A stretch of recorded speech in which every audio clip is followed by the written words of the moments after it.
Les bords du canal Saint-Martin à Paris, un endroit privilégié pour se promener ou se reposer au soleil. Mais pour Tom et Jérémy, c'est surtout un bon spot pour attraper quelques poissons.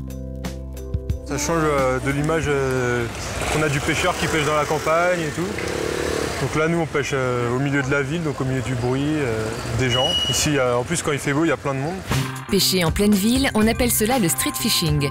Un phénomène insolite qui rencontre de plus en plus d'adeptes chez les urbains qui n'ont pas forcément l'occasion de se rendre à la campagne pour assouvir leur passion. Ce qui est bien en ville, c'est que c'est bien desservi par tout ce qui est métro, bus, tout ça. Donc en sortant de l'école ou maintenant du travail, il suffit d'avoir une canne à pêche sur soi. Une canne et des leurres, car pour le street fishing, on n'utilise pas d'appât vivant. C'est censé imiter un petit alevin, donc l'aliment principal des perches. Des perches, des cendres, parfois même des carpes ou des brochets.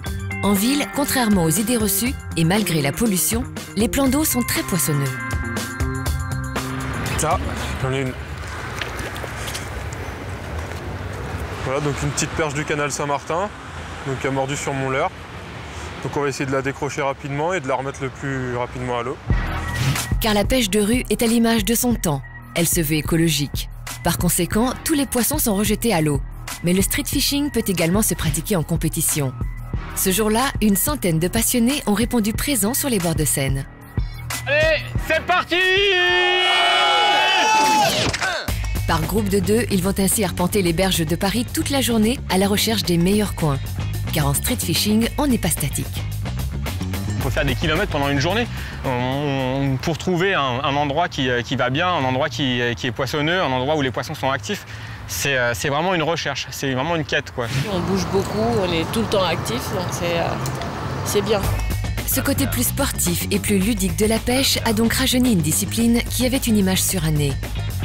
On s'inspire de tendances street, genre streetball, on s'est inspiré aussi du graffiti. Enfin, c'est le côté se retrouver en bande qui, à mon sens, est assez proche des autres univers, enfin de l'univers street en général. Et comme en bande, les plus aguerris initient les plus jeunes.